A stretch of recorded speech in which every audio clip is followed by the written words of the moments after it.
Guys, I want to show you how to preserve your veggies. Come closer.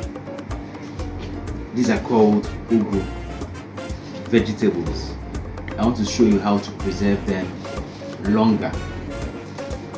So we're going to preserve them using newspapers. It's very simple. So just like this. These are your veggies. Put them in the newspaper. Okay. Then the nylon bag.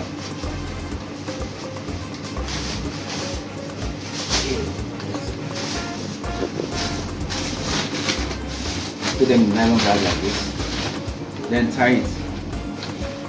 Doing it this way, your veggies will last you longer. Come and you put inside the fridge. These are the veggies inside the newspaper and put them in the fridge. And that's it. Your veggies will last you longer.